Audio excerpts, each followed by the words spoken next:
Welcome everyone to Scars and Spikes. Andy, Tyler, and Tommy with you, gentlemen. How's it going? Good. We're almost there. It's Almost preseason there. almost gone. Games that matter. I don't have to, watch it on YouTube. I can watch it on the Apple. I'm ready. It's Me too. close. It's close. I'm It's ready close. to. I'm just ready to get the show on the road and stop reminding myself that none of the results at this point don't matter. It's like, whose line is it anyway? Exactly. Points, points made up.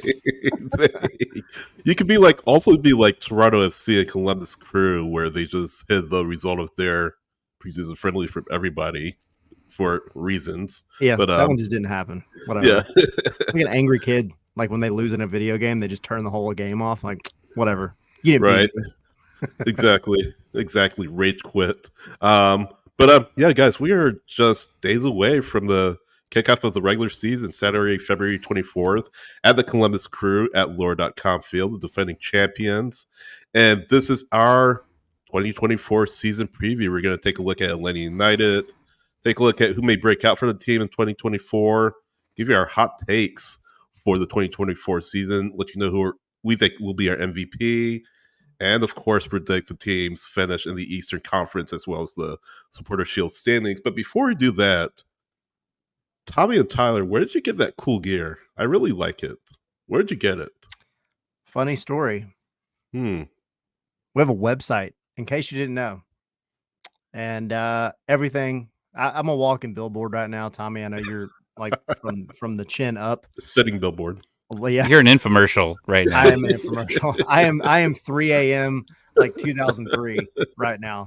Yeah, scarvesandspikes.com. Go to the shop or etsy.com/scarvesandspikes. Yeah, you got the cap there. You got the hoodie. Tommy has the cap. I mean, you also have the shot glass. Not a shot glass. Or not a shot glass. Or the pint This glass. is a full-fledged cerveza glass. Nice. So If that was a shot glass, Tyler would be dead by the end of the recording of this. Done. I said shot glass. I was thinking something else, but that would be a lot of whiskey. That's alcohol poisoning right there. Exactly. But no, check out our store, etsy.com/scarves and spikes. We'll get you there. And also scarves and spikes at etsy.com. I should say scarves and spikes at etsy.com is the URL for that. But we'll pop it on the screen. We'll put it in the comments so you all can get your Scarves and Spikes gear. Some of you already have, and thank you so much for doing that. But we wanted to spread all throughout Atlanta United Nation. So scarvesandspikes.etsy.com. Quick shout out to our patrons as always, patreon.com/scarves and spikes. If you want to jump on the train there as well, you can see the names 10% off too. 10% off all Scarves and Spikes merchandise if you become a patron at Scarves and Spikes. A Scarves and Spikes patron at patreon.com/Scarves and Spikes. And become a member of Discord. It has Discord access too, so plenty of reasons to join. Beyond those, but those are just two of the reasons. All right. Are we ready? Let's do it. So let's get started with our breakout player of 2024. A lot of choices, I'm sure. Maybe younger players we're looking at, older players that we're looking at. But Tommy, start with you. Who is your breakout player for 2024 season for Atlanta United? I don't know if it's really a breakout because I think he had his breakout last year, but Caleb Wiley last season had 4 goals and 4 assists. Impressive. But I think that he ends up taking the next step here, and I think that he will be the breakout player for Atlanta United, and, that's 8 goal contributions. I'm looking at 14 this season. That's impressive. Yeah, it is. That'd be really impressive. Because I think it's gonna make it hard for Atlanta to keep him after this year. I know they're in no hurry to get rid of him. They have made sure to mention that many, many times. But I think that's going to make that decision real hard at the end of the season. So for me, man, I've thought about this a lot, and it's really tough. By your same thought process, I don't know that you could maybe define this as a breakout year only because he had such a great year last year. But I've got to go with Tyler Wolff. I think he was doing everything right last year. He has looked solid in preseason. and not just in the goal that he scored and the other goal that he almost scored. If when you watch him on the pitch, he's doing the things that he needs to be doing the things that he's supposed to be doing. He's getting in the right places. And we always joked around last year just about how Tyler Wolff was the guy that would be in the right place at the right time, Yeah. right? He was the one that was making that back post run, and him and his first 3 goals last year were all collectively like 5 feet away from the goal, you know? So, but there's something to be said about that. That's just fundamental soccer. So, I'm gonna go Tyler Wolff, but I'll give honorable mention to Noah Cobb, who may just be with the twos, but still Noah Cobb. It's a good shout. Good shout. We kind of Yeah. had this running joke last year about Tyler being sort of a tap-in merchant at some points in the 2023 season, but yeah, he came pretty good for Atlanta United last year. Hopefully that continues. Look, this is a little tough. I'm gonna go, and in this case, breakout's used very loosely because he's been around for a little while, but Brad I'm gonna Guzan. go with no, not Brad Guzan. Okay. I'm gonna go. This might be going out on the ledge. Derek Etienne. I think, Hey, yeah. Again, he's an MLS veteran. He's been around for a little bit in MLS, and last year was a disaster. No question about it. Preseason, he's been hurt, and unfortunately, at this point in time, this looks like just a bad investment for Atlanta United, but he can really change that in 2024. If he can get healthy, if he can get himself in the right mindset to affect this first team and affect the team when he's on the pitch, because he effectively lost his starting spot, right? On the wing. So if he can get himself right in the right mindset, if he can work hard and put in the amount of training that he needs to do, as well as again stay healthy, because that's a big thing. He had the knock at the end of 2022, affected them 2023 preseason, and again, just a disastrous season of 2023, considering how much money they paid to bring him in. And he's got to come good. He absolutely has to come good for Atlanta United by, I would say, mid-season. If he doesn't, I can really see Atlanta United just cutting losses with him and just parting ways with him uh, before the season ends. So I think he knows that, he understands that he needs to come good. He needs to live up to the contract that Atlanta United gave him. And for that reason, I'm going to say Derek Etienne is my breakout player for 2024. I like it. He's the one I'm most, maybe I shouldn't say this, but he's the one I'm most wanting to succeed, because if you get what you need and what you should be getting out of Derek Etienne when he steps on the pitch, you already have one of the best winger cores in MLS, but you add him into the mix and get him really rolling, you're not losing anything with any of the substitutes you make on the wings. So I would love to see Etienne really get rolling and show us what he's about. Yeah. And again, he's a veteran. He's been around for a while, and he can really teach guys like Tyler Wolff, who we just mentioned, what it's like to be a professional at MLS, and really transfer that knowledge to him. But yeah, really hoping Derek comes good in 2024. Again, he has to, if he wants to stick around this team. So as our breakout players for 2024, let us know yours in the comments.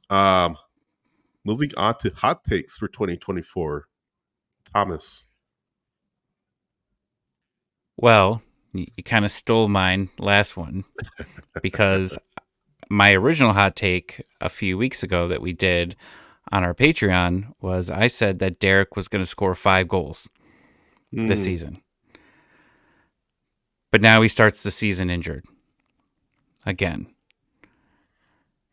So now I'm not sure if I have a hot take with that, because I want to steal your thunder. I mean, I guess I could reduce it, because I know he's going to be missing some time. When is his estimated return? Do we know that? 4 to 6 weeks from the injury. Yeah. So like about 2 weeks ago, I think, or a week ago. Yeah, a week ago, roughly. Yeah. Okay. Well, I guess as you guys talk, I'll see if I can come up with a more original one. But I think that I'll take it from 5, and I will take it to 4. Okay. 4 goals, which would be impressive. Yeah. Better than and I just want to add to what you said, Sydney. If I'm him, I'm thinking to myself, I was, let's just flat out say it, so bad last season Yeah. that they went out in the summer transfer window to get Silva Yeah. and Zabo, right? Like they went Yeah. out and actively had to go find wings that were actually scoring goals. And when they got those guys, it was to the moon with goals, right? It wasn't just Yakamakis and it wasn't just Almada. Everybody else started contributing once those Right. two guys came in. And unfortunately, Derek wasn't part of making this team better. So if I'm him, I've got a little chip on my shoulder here, and he's Yeah, got to do everything 100%. he can, one, to keep his job. And even if you're bought out, right, at the end of the season, you still need another contract somewhere else, right? Yeah. What are they going to pay you? So even if Yeah. even if they cut you, and but you at least put in a few goals, then maybe you can still get a decent amount next year.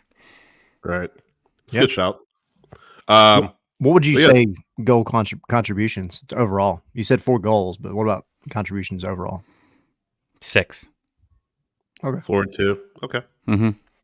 I I like it. mean, that's pretty good for what now it's a bench player. That's pretty good. Um, Tyler, what's your hot take? My hot take. So my Patreon, my original hot take was that this team, this starting 11 was the best or is going to be the best starting 11 on paper that Atlanta United has ever had. Mm. Even more than 2018. Mm. And I know that's Go on. some people are going to be angry about that. Now they've got to show that, but I think on paper, I think it's better. But I guess my elevated hot take, my spicy hot take. I don't know if this is spicier than that, maybe not. But I think this year Atlanta United has the best road record that it's ever had. Mm. Which, to be fair, that bar is not that high. Right. But we've talked about it so much. If you can just, if you could have pulled away 1 or 2 more wins on the road last year, and you were so close in a few of those matches, especially early on, you were sitting way higher in the standings. But I think this year, I think they're going to have the right mindset that they're going to go out and have a much better away record this year. I think the Benz is still always going to be the fortress that it needs to be. And I think overall, this might be one of their best years in terms of overall points. Yeah, it has to be better, right? I mean, like you said, the bar is low already. I But I mean, mean, they have to find that mentality away from Mercedes-Benz Stadium if they're to legitimately push for a trophy or trophies plural in 2024. We'll get into how we think they'll finish in the East and the Shield race a little bit later on. But for my hot take, I'm going to kind of steal mine from Patreon. I'm going to say Bartek Schliech is going to be best 11 in the midfield in 2024. Again, that's based on not really seeing him in MLS at all, I should say. Just seeing him preseason, just seeing how he's performed there. It's taking a little bit to get involved with the team, which is to be expected. He's a neat player. He's working himself into the roster, working himself into the team and getting used to their tendencies, getting used to that partnership with Tristan Muyumba. I'm not going to say he's going to affect things as instantly as Muyumba did in 2023, but I feel like eventually he's going to become one of the better players at his position in MLS. I think he can get himself into consideration for best 11 at that spot if he doesn't win it outright. So I think Bartek Schliech, what have you, will be MLS best 11 2024.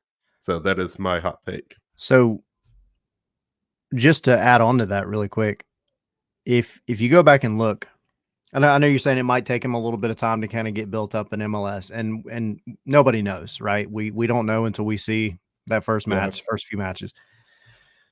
But I think if you watch the preseason matches carefully that he's been in, and you have to go out of your way to watch a defensive midfielder, right? Like you have to go and you have to be making a conscious effort to keep an eye on them. And I've been trying to do that with him since he arrived. And he had the shaky first 20 minutes out in Athens, but then he grew into it. And then since then, every time he's hit the pitch, I feel like he has settled in a really, really good way. Yeah. And he's doing the things that a defensive midfielder needs to do. And then you go, and again, I know it's preseason, but then you go and you get your clean sheet. And of course, a lot of that has to do with the second group of 11 guys coming on as well. But he's being more vocal. I think you could see that. He's being more of a presence. Mm-hmm. And that we harped on it last year. That was the big key that was kind of missing for the defense, was not having that safety barrier in front of them. And now I think you've got that guy. And I think that's going to make all the difference in the world this year. Yeah, you can see him during the match the other day, just kind of settling things down with the ball. So you guys calm down, just relax. And I think that experience that he brings to the table. I mean, he's still young; he's 24, right? But that experience he brings to the table from Poland, his other stops, is going to prove invaluable for Atlanta United in the midfield. So, really looking for Bartek to come good for Atlanta United in 2024. All right. Again, let us know your top take in the comments. Let us know what you think of ours. This is interactive. We want to know what you guys feel and think for 2024. But moving on to team MVP. Who is your team MVP for 2024? Tommy. I wish I could say that Almada was going to be here for the entire year, because I think if he does, I think you see that improvement that we've been asking for, right? Again, one of the best players, one of the, a top 10 player, I think, in MLS now, but he has so much room for improvement, and I think that when we brought it up before, like some things that he can improve on, it's not saying he sucks, because I think when we, maybe criticize him sometimes for a bad game, people immediately go to the comments and say, he's one of our best players, for sure. But there's absolutely room for improvement. And I think that he takes that next step. So I guess if he's gone, he's our first half MVP, right? From there. But I think Giakoumakis comes in and wins the Golden Boot. So he is obviously the MVP. Yeah, I agree with that. I think to piggyback as well on what you're saying, so let's bring up Jurgen Damm. Baby. If we say had to do it. If we say Jurgen Damm has room for improvement, his room for improvement is different than Thiago Almada's room for improvement, right? So it's not room improvement on TikToks or on the field. Well, then the bar is different. Jurgen Damm doesn't maybe have as much room for improvement on a TikTok. Thiago Almada, he's got to get on board. I don't know, but yeah, I just think you're looking at a guy that has immense talent already, but you can see there's little things that maybe he gets away with because of his talent, that if he were to kind of develop a little bit more of that experience, he's still young, super young. And I think as he grows and becomes a smarter player overall and doesn't just rely on raw talent, that's what's going to exponentially take him way beyond the next level. You can't say that about every player. We can still say, oh, well, Thiago Almada had a not great Thiago Almada game. He's still playing better than just about any number 10 in the league, even on his bad day. But there's little things that he could fix that would just elevate him way beyond. So that's what I'm excited about, and I hope he hits it while he's here in Atlanta. I think to answer the question, my first thought as well was Giakoumakis. I mean, it's hard to bet against the guy,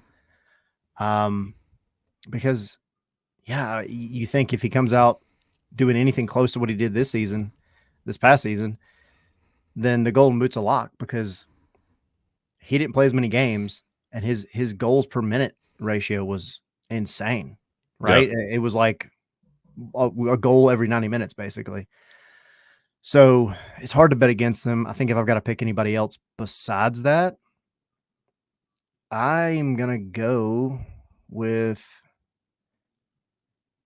I'm just going to throw it up. I'm going to say Sean De Silva. It's a dark horse. Yep. Wow. Does he hold on, Sydney? Does he wear any Marvel costumes throughout the season? Yes. Yes. And I hope it evolves. Spider-Man one day.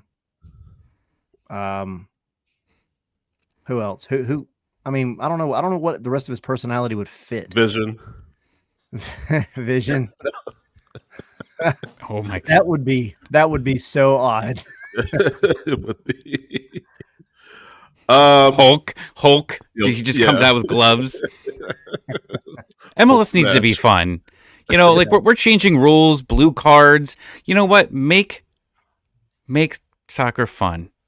Yeah, Right? Let's exactly. make it fun. The NFL, Exactly. they have a point where you could do it, you could do certain things, right? They all choreograph celebrations, and I understand that you're not supposed to use props, but come on, let's be fun. Quit being boring. Yeah. Exactly. My MLS, favorite part. be the fun country. You know, if Europe wants to be stuck up, okay, fine. Let But 'em. you know what? This is the US, okay? We're cocky, we're annoying, whatever.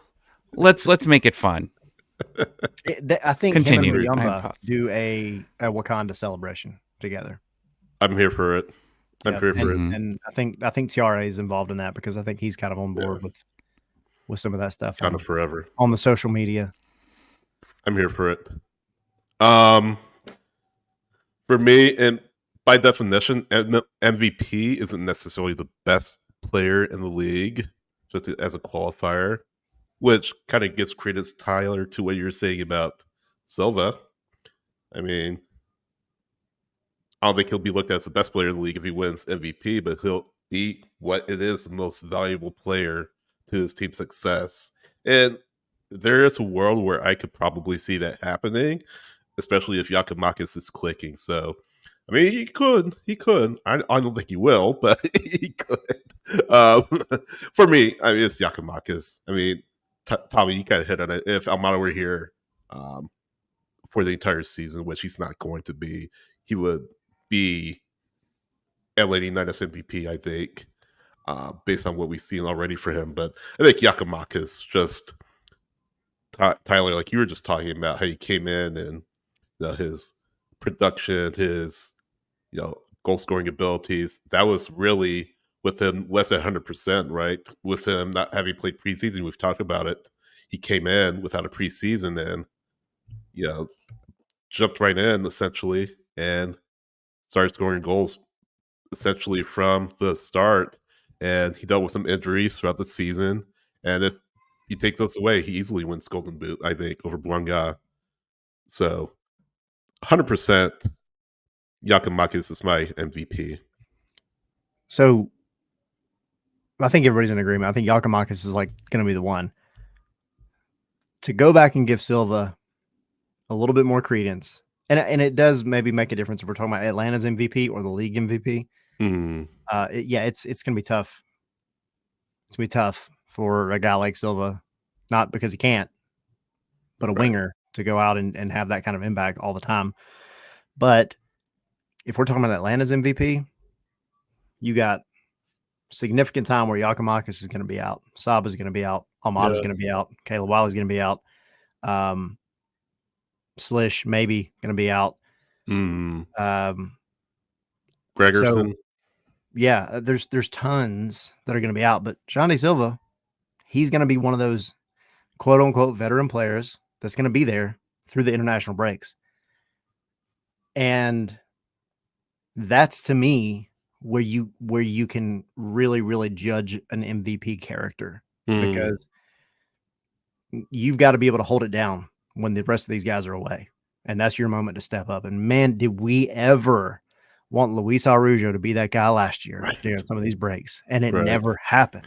Yeah. Come on, let's not. Are we gonna make a counter? How many times Araujo? Like Jurgen Damm's funny. Okay, we bring up Jurgen Damm. Everybody gets a Jurgen Damm. What a terrible pick. We bring up who else do we bring up here on occasion? Kubo. What's the other?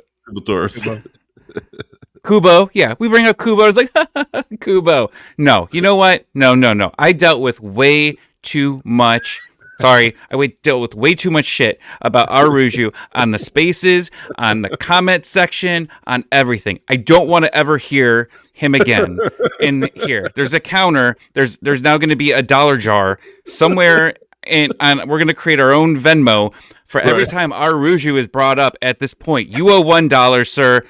No more. No All right, more. hang on. I'm gonna add one more dollar. It's traumatizing. It's traumatizing because last everybody night- just kept expecting him. You guys are writing articles. Oh, he's going to be the MVP the next season. We He's going weren't to the be the only MVP. ones in our defense. I know, but you're part of the problem, right? Right? When you see blame the media on Twitter, it's you guys because you're the ones writing articles talking about how great Aruju is. No. We could be funny. Let's laugh about Kubo. Let's laugh about Jurgen. But no. Aruju was never funny. It was never fun. Maybe those first couple games. No. There's a counter. You owe $1, sir. Continue. All right, second dollar to go in the jar. Wow. I'm gonna go against your wishes. I'm gonna bring them up one more time. Let's go on socials, by the way. Super Bowl last night. The whole rant. They're getting ready to. I think it was the 49ers are getting ready to kick one of the field goals at some point during the match, and it was one of the longer Shanahan field goals blew of it. the night. And my wife turned to me and goes, "I bet Arujo could make that." This dude's Probably catching could. strays from everywhere. Probably could. But you're not wrong.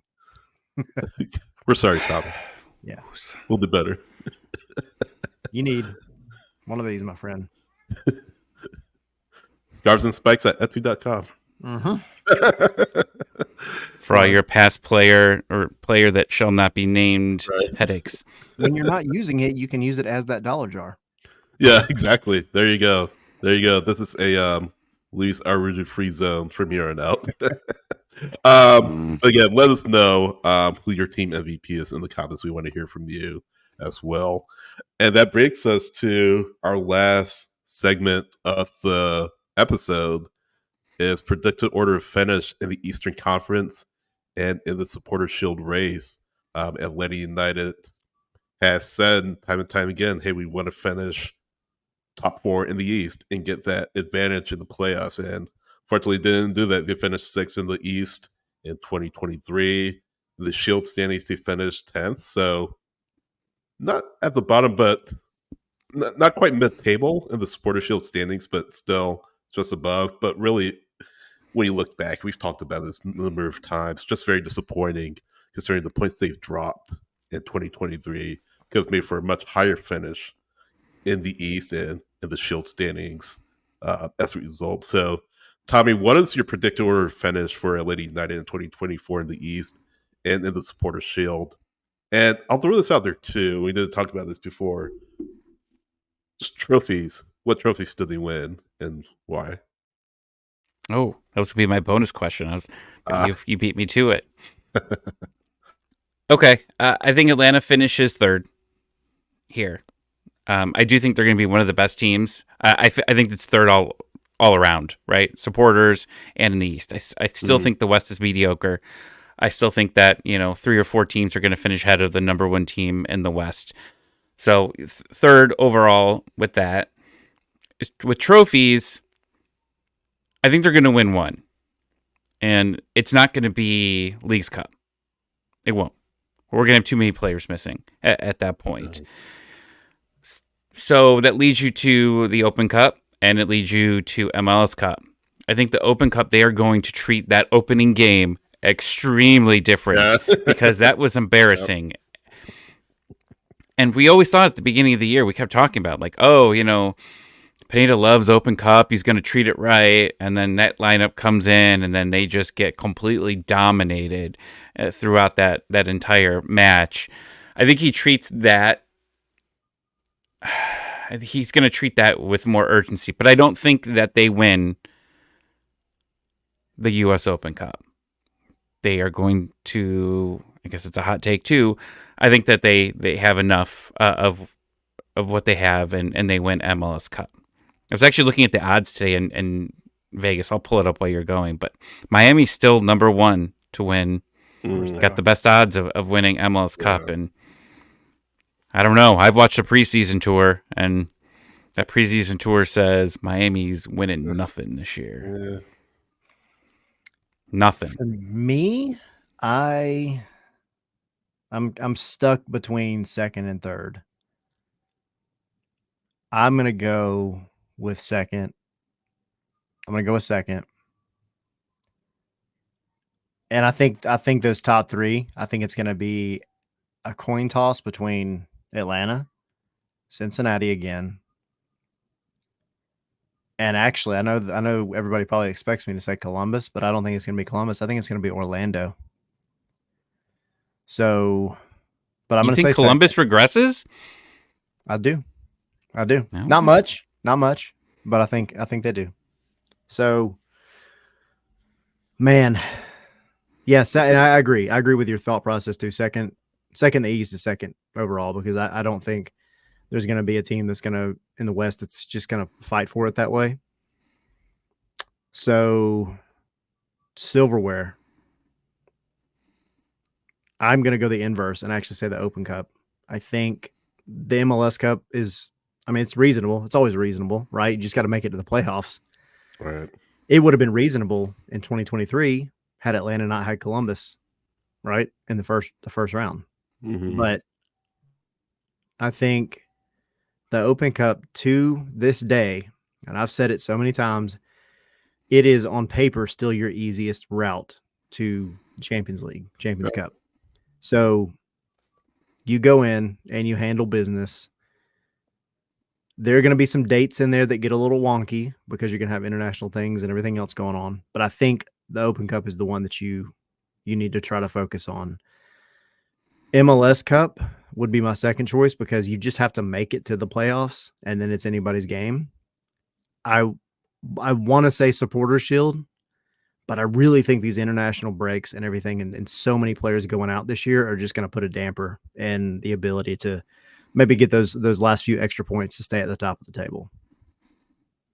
I'll throw this in there too. You look at Cincinnati, you look at Columbus, you look at Orlando. Well, all those teams have in common is they're playing a Champions Cup, so Yep. they're going to have to be able to navigate that along with regular season, along with Open Cup, along with Leagues Cup, all these competitions. So I think those three teams that I just mentioned are going to take a step back and maybe while they may still challenge for the top of the East for the Supporter Shield standings, I don't think they'll be as good point wise as they were in 2023 because that's one more thing they have to worry about. We saw a little bit with LAFC last year.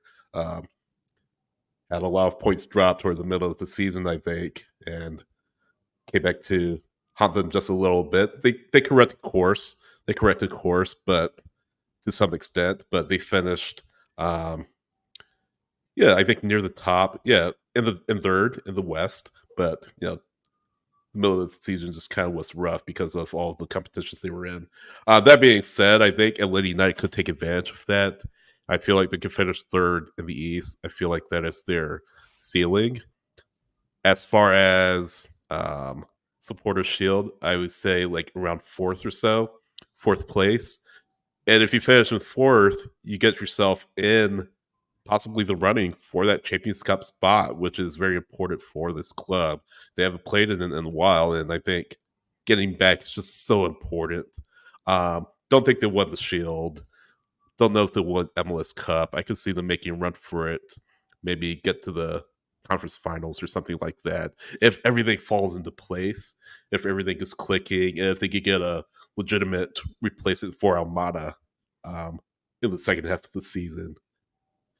I think Open Cup is certainly on the table. I think they do win that. I think Tommy, as you're saying, they treat that very seriously. They have to, right? They fell off a chip on their shoulder. Think about what happened last year, and I think they'll really, really prioritize that because they have the ability to, where other teams may not. I mentioned the teams already toward the top of the East last year, so I think they do win Open Cup. I don't know if they'll win Leagues Cup. I don't know if they'll win MLS Cup. I think they'll make a deep run, but they'll win at least one trophy, Open Cup, and guarantee themselves a spot in Champions Cup in 2025.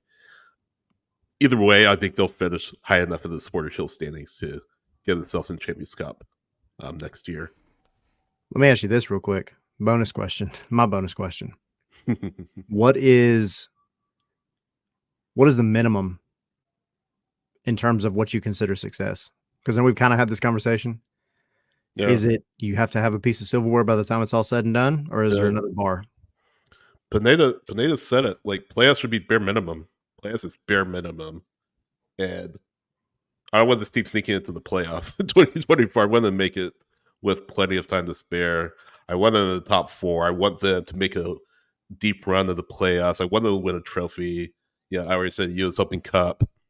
I think if they can get there and check all of those boxes, I think that'll be an overwhelming success for Atlanta United. I think Pineda will have earned himself a contract extension. If they kind of sneak into the playoffs and they crash out of the first round, if they don't win any trophies, I think you have to have a serious discussion about Pineda being here next year. If they come out flat, if they come out mid-season, very low in the standings, I don't know if he's here second half of the season. I really don't. This is really make or break this first half of the season for Atlanta United. As long as it pertains to Pineda, I don't know, how much patience Garth will have if they start out slow. And I feel the fact that Pineda's not on a contract extension right now tells a really key story about really his standing in the front office right now. So they're gonna need to come out on fire. They're gonna really need to come out focused, ready to win, ready to get points. Because if they don't, if they start behind the eight ball, especially with the talent they have, the talent they've brought in, and again, you have Almada leaving, possibly probably 99% in the summer. Yeah, you can't risk putting yourself too far behind the eight ball. I think if you do, you have to have serious discussions about Pineda finishing out the season at the very minimum or coming back for 2025. So that's kind of where I sit. So to morph it all into one, is Pineda here to finish the season? Yes. Yes. What's minimum for you, Tommy? Top three. I think that there's too much talent on this team here to not significantly increase what you're doing and what they did last year, right? And yeah, you're going to have players going in and out here, right? It's just you got a lot of talent on this team, which just shows what it is. Can you get what you need from your depth guys? And we talked about that earlier about Silva being here, but like deeper into that lineup. And there's good coaches out there that are able to get a little bit more. And we've heard a lot in our spaces just saying, yeah, Atlanta United's doing pretty good, but if they had another coach, they would be doing better. That's been a lot of people's arguments. He's got to prove that here, right? And I was going to say, I was going to say for you, Sydney, when you were talking about, the Open Cup and taking it seriously, he needs every chance to bring some piece of hardware here. He's, one of the longest coach right here, right? He's going to be here, and he has nothing to show for it at all. Yeah. Literally, I mean, his biggest match is the home win in Columbus, or the home win here against Columbus in the playoffs. Like, you won a playoff game. That's really his legacy right now here. He needs something to be able to keep that going because, yes, we've talked about it. Garth Lagerwey would probably love to go pick his own coach at some point here. And if they're kind of mid of the table at the half, not only do great players become available, there's coaches that can also become available in the summer as well. And if there's some coach that's released and Atlanta United feels like they could jump on it and get this person long term, then they pull the trigger. So yeah, like you said, they got to start out strong because you don't want them starting to think about it. Because when you start thinking about if you, I heard someone say this a long time ago about some other sporting coaches, if they're even considering moving on from you, then most likely it's going to happen at some point. Yeah. I mean, I agree with what y'all are both saying. I think to go back to Sydney, like what you said, just barely making it into the playoffs is not where it's at this point. That's not going to be it. You need to come into the playoffs, and teams need to be scared of you. Teams need to be worried about playing you. And you only do that by having a consistent year, by having a team that shows out week in and week out, right? Um, if you don't get a piece of silverware this year, that's not the end of the world, right? I mean, most teams don't get silverware every year, but you should be fighting for it. You should be fighting for it. And the only reason you don't get a piece of silverware isn't for lack of trying. But for me, again, I've said it this year already, but my minimum, I think, is at the end of this calendar year, Atlanta United needs to be going into 2025 preparing to play in Champions Cup. Period. Because if you're a big club, you're going to be playing in that kind of competition consistently. So that's it. That's where you got to be. Yeah. Agreed. So that's it. That's where we stand right now. Of course, the season is a few days away. Exciting times for Atlanta United 24. New players, new season, new opportunity to prove yourself in the MLS ranks. Again, if you have comments or thoughts about anything we said, let us know in the comments. We want to hear from you. We want to know what you guys think out there. So please let us know in the comments. Scars and Spikes at Etsy.com. Get some cool swag. Patreon.com/Scars and Spikes. Join us in our Patreon and scarsandspikes.com for all the latest news. We're going to be putting more original content up there. Hopefully you can join us there. We're on X, we're on Instagram, we're on, I say Threads, but we're not really on Threads, I don't think. We're there, but not there. I mean, everybody's there, but not there, right? Right, exactly. Nope. Kind of. It's just like Mastodon to me. It's never happening. What about Blue Sky? We're not on Blue Sky, by the way. I've never even heard of that one. Am I that old, or did it just last one day? Well, it's been around for a little bit, but Blue Sky. We're not. It sounds like a pill you take before you go to sleep. I was just thinking that. This sounds like we're about to have a commercial. No, no, but having trouble late at night. Take Blue Sky. All right, time to end this. Let's. Never mind. Carry on. You know where to find us, and we will see you next time.